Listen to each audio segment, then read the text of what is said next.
2026년 첫 주일 먼저 여러분들을 축복하며 말씀을 시작하겠습니다. 민수기 6장의 말씀입니다. 여호와는 내게 복을 주시고 너를 지키시기를 원하며 여호와는 그의 얼굴을 내게 비추사 은혜 베푸시기를 원하며 여호와는 그 얼굴을 내게로 향하여 드사 평강 주시기를 원하노라. 아멘. 올 한 해 우리 성도님들의 가정과 섬기시는 공동체 위에 하나님의 복과 하나님의 은혜와 하나님의 평강이 넘치시기를 주님의 이름으로 축복합니다. 여러분들께서 새해 결단세 내신 모든 기도의 제목들과 또 전도 대상자들이 하나님의 때 하나님의 방법으로 응답되는 귀한 한 해가 되었으면 좋겠습니다. 오늘 말씀은 말씀대로 믿고 살고 살리는 교회입니다.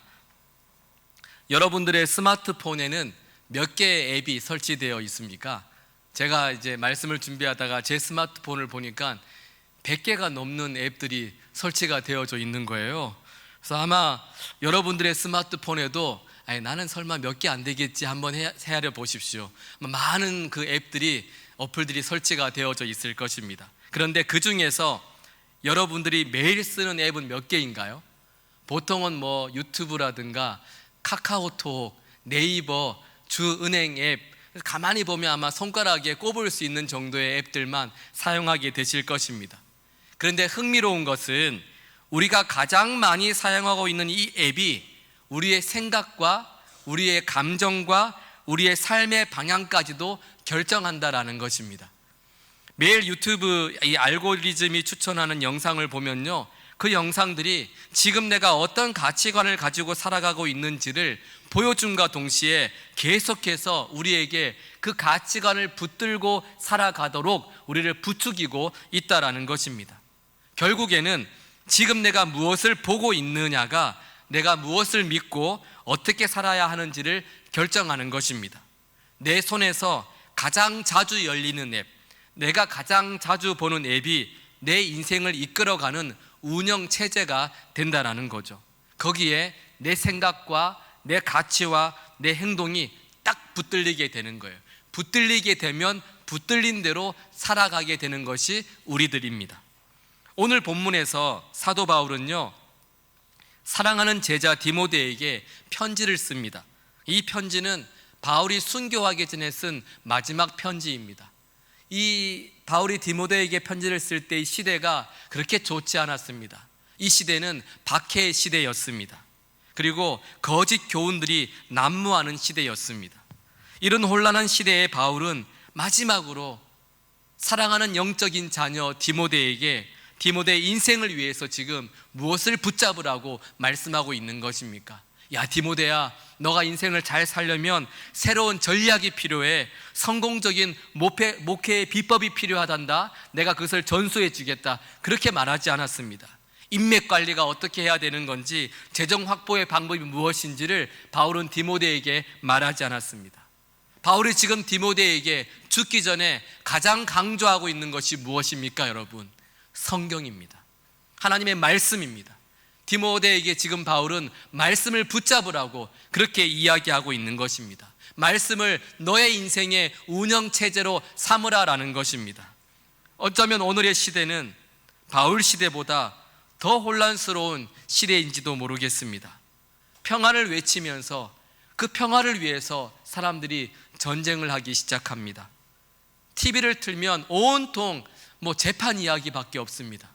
여러분, 우리 그리스도인들에게 구속이라는 단어가 얼마나 은혜의 단어입니까? 그런데 요즘에는 이 TV에 구속이 너무 많이 나오다 보니까 아주 정말 머리가 아플 지경입니다.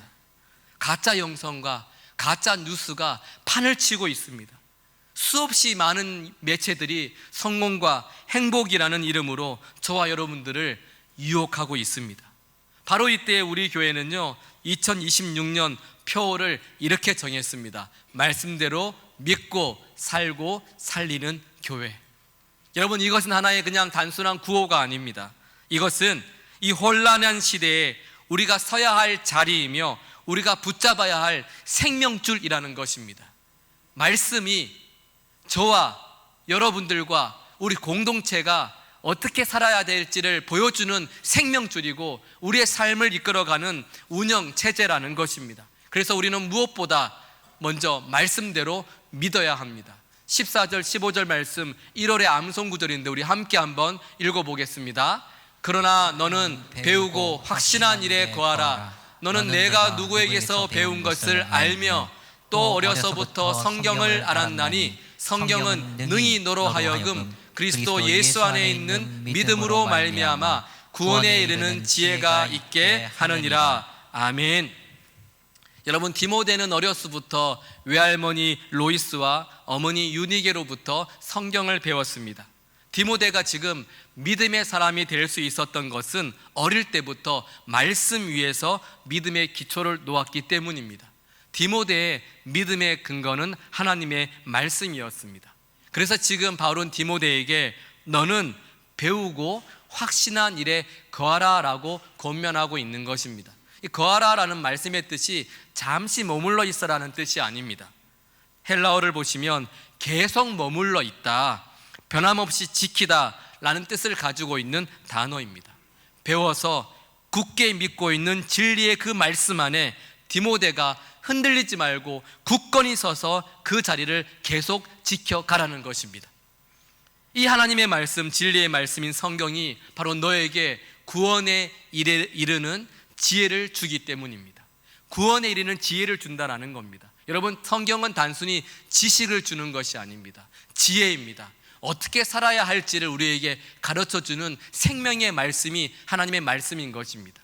그래서 성경을 가만히 읽어보시면 세 가지 핵심 진리가 있습니다. 첫 번째는 나는 누구인가를 성경은 우리에게 분명하게 말씀해 줍니다. 나는 하나님의 형상대로 지음받은 존귀한 존재라는 것입니다.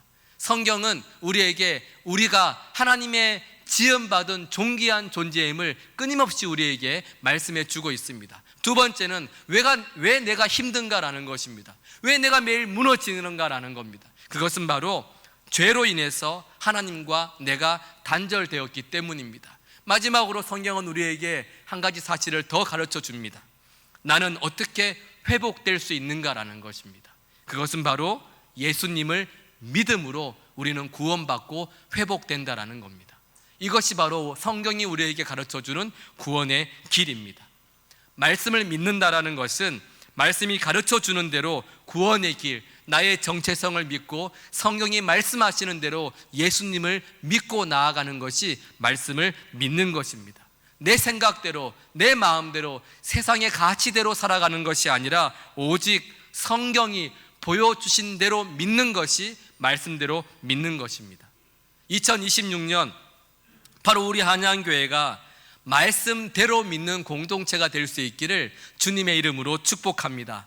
여러분, 그러려면요, 예배 때만 성경을 펼쳐서는 안 됩니다. 배우고 확신한 일에 거해야 합니다. 계속해서 말씀을 읽고 말씀의 자리를 지키고 거기에 머물러야 합니다. 그러기 위해 우리가 해야 될 게 무엇이 있습니까? 큐티예요. 큐티해야 돼요. 매일매일 큐티가 필요합니다.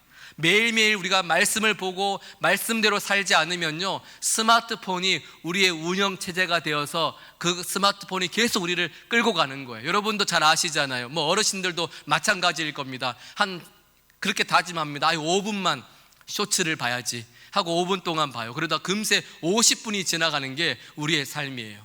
여러분, 우리가 말씀대로 믿으려면요, 우리가 큐티를 통해서 매일매일 말씀 속에 거하는 삶이 필요한 것입니다. 오늘 마지막 이제 큐티인을 판매할 거예요. 여러분, 오늘까지 사시고 열심히 큐티하십시오. 우리는 무조건 말씀대로 믿어야 합니다. 두 번째는요, 말씀대로 살아야 합니다. 우리 16절 말씀 함께 읽어보겠습니다. 모든 성경은 하나님의 감동으로 된 것으로 교훈과 책망과 바르게 함과 의로 교육하기에 유익하니. 아멘. 여러분, 성경에는 네 가지 유익이 있습니다. 교훈과 책망과 바르게 함과 의로 교육함입니다. 교훈이 옳은 길을 알려주고요, 책망이 잘못된 것을 지적해 줍니다. 그래서 우리가 말씀을 읽고 들으면요, 불편함이 생기는 거예요. 찔림이 있는 것입니다. 이 말씀이 우리를 책망하기 때문에 내 죄가 보이고 죄가 드러나는 것이죠. 그리고 바르게 함이 넘어진 우리를 일으켜 세워주고 의로 교육함이 우리가 의로운 길을 걸어갈 수 있도록 훈련시켜 주시는 겁니다. 여러분, 말씀을 가만히 보면 말씀의 유익은 언제나 삶과 연결되어져 있습니다. 그냥 알므로 끝나는 것이 아니라 내가 살아가는 삶과 긴밀하게 연결되어져 있는 겁니다. 그래서 말씀은 우리의 삶을 변화시키는 능력인 것입니다. 그저 지식만 내가 깨닫고 끝나는 것이 아니라 하나님의 말씀은, 내가 믿은 말씀은 그 말씀이 우리의 삶을 변화시키는 거예요. 여러분, 말씀을 안다고 해서 말씀대로 사는 것이 아닙니다. 말씀대로 산다라는 것은 하나님의 말씀을 내 삶의 내비게이션으로 삼아서 매일매일 주어진 삶 속에서 말씀의 안내를 따라가는 것입니다. 매일매일 말씀을 읽고 그 말씀의 안내를 따라가는 거예요. 여러분, 거창한 것이 아닙니다. 말씀대로 산다라는 것은 직장에서 속이지 않고 정직하게 일하는 것입니다. 가정에서 배우자와 자녀를 무시하지 않고 존중하며 사랑의 말을 하는 것입니다. 성도들을 만날 때마다 장점을 세워주고 단점을 덮어주는 것입니다. 어려운 상황에서도 원망하지 않고 그래도 감사, 그리고 감사, 그럼에도 감사, 그러나 감사하면서 하나님 앞에 감사하는 삶을 살아가는 것, 이 모든 작은 일상의 순종들이 모여서 우리는 말씀대로 살아가게 되는 것입니다. 2026년 우리 교회가 정말 말씀대로 사는 공동체가 되기를 주님의 이름으로 축복합니다. 여러분, 말씀대로 사는 공동체라는 것은 한 절의 말씀이라도 그 말씀을 붙들고 내 삶 속에 적용시켜 나가는 것입니다. 여러분, 말씀을 읽을 때 이렇게 적용하지 마십시오. 이제부터 용서해야 되겠다, 기도를 많이 해야 되겠어요, 서로 사랑해야 되겠죠. 이거는 적용이 아니에요. 적용이라는 것은 언제 어디서 누구에게 무엇을 할 것인지를 말씀을 보고 그렇게 살아내는 것입니다. 그래서 올해는 여러분들의 예배당 안의 삶과 예배당 바깥에서의 삶이 일치가 될 수 있기를 주님의 이름으로 축복합니다. 여러분이 믿는 그 복음이 주님께서 생명을 다해 우리를 살려주신 그 복음이 여러분의 삶으로 드러날 수 있기를 주님의 이름으로 축복합니다. 마지막으로 우리는 말씀대로 살려야 합니다. 여러분, 잘 기억하십시오. 우리는 말씀대로 살려야 합니다. 우리 17절 말씀 함께 읽어보겠습니다. 이는 하나님의 사람으로 온전하게 하며 모든 선한 일을 행할 능력을 갖추게 하려 함이라. 아멘. 여러분, 말씀을 믿고 말씀대로 사는 교회는 믿고 사는 것으로 끝나면 안 돼요. 그저 말씀을 믿고 말씀대로만 살면 너무나 이기적이고 개인적인 교회가 될 수 있습니다.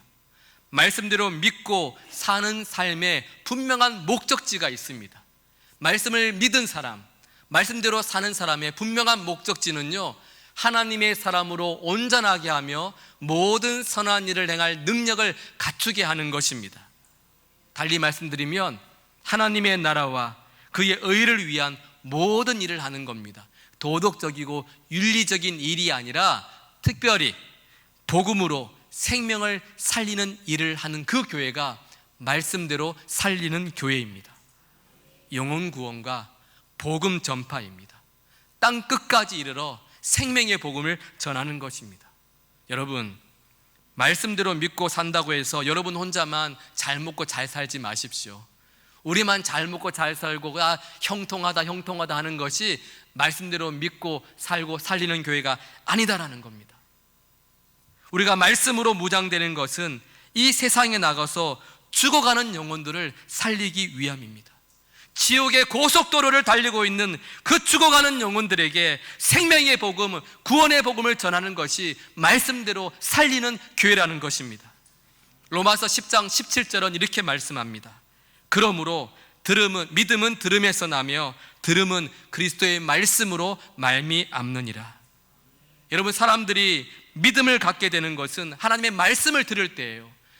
나의 친절을 베풀 때 믿음을 갖게 되는 것이 아니라 살아계신 하나님의 말씀을 들을 때 그 사람들이 믿음을 갖게 되는 것입니다.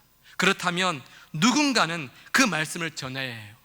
그 누군가가 바로 누구입니까? 저와 여러분이에요. 말씀을 전해야 될 사명자들이 저와 여러분이라는 것입니다.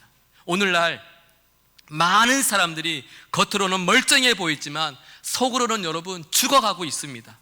불안과 우울과 근심과 걱정 속에서 죽어가고 있고요, 삶의 의미를 잃어버린 채 그냥 살아있으니까 살아가는 사람들이 있습니다. 관계의 상처 속에서 고통받고 있는 수많은 사람들이 있습니다. 그들에게 필요한 것은 자기계발서가 아닙니다. 심리학 이론이 아닙니다. 그들에게 필요한 것은 생명의 말씀, 복음입니다. 생명의 말씀입니다. 여러분, 우리 주변을 한번 둘러보십시오. 가족 중에, 친구 중에, 직장 동료 중에, 이웃 중에 여러분 아직 복음을 모르고 살아가는 사람들이 얼마나 많이 있습니까? 여러분, 올 한 해 그분들을 위해 기도하시고 그분들에게 하나님의 말씀을 나누어 주십시오. 여러분이 전하지 않으면 그가 어떻게 하나님의 말씀을 듣겠습니까? 여러분, 어떻게 그분들이 믿음을 가질 수가 있겠습니까? 올해 여러분들이 결단 카드에 쓰신 그분들이 바로 여러분이 올해 기도하면서 전도하고 구원해야 될 그 하나님께서 기다리시는 영혼이라는 것을 기억하시면서 올 한 해는요, 정말 그 전도 대상자를 위해서 여러분이 기도하고 섬기면서 말씀대로 살리는 교회가 될 수 있기를 주님의 이름으로 축복합니다. 우리 교회는 모이는 교회가 아니라 흩어지는 교회가 되었으면 좋겠습니다. 예전에는 많은 교회들이 모여서 우리끼리 즐거워하고 우리끼리 행복했는데 지금은 그렇지 않습니다. 교회는 반드시 선교적인 교회가 되어야 됩니다. 여기가 아니라 삶의 현장 속에서 여러분들이 흩어져서 정말 여러분 한 사람 한 사람이 세상에 뿌려진 복음의 씨앗들이 되어서 그 뿌려진 그곳에서 영혼 구원과 복음 전파의 사명을 능히 감당할 수 있게 되기를 주님의 이름으로 축복합니다. 여러분, 올 한 해 우리 말씀대로 믿읍시다. 정말 배우고 확신한 일에 거하기를 주님의 이름으로 부탁을 드립니다. 그리고 우리 다 함께 말씀대로 살아냅시다. 정말 한 절의 말씀이라도 내가 읽고 들은 말씀을 몸부림치며 그렇게 살아내는 저와 여러분이 되었으면 좋겠습니다. 그리고 살아내는 것으로 끝나는 것이 아니라 말씀대로 그 내 가족을, 우리 형제를 살려가는 저와 여러분 될 수 있기를 주님의 이름으로 축복합니다. 그래서 올 한 해 우리 어린아이부터 우리 한양교회 작년에 이르기까지 정말 말씀대로 믿고 말씀대로 살고 말씀대로 살리는 복된 2026년도가 되기를 주님의 이름으로 축복합니다. 우리 함께 한번 다시 표를 외쳐보겠습니다. 말씀대로 믿고 살고 살리는 교회. 아멘.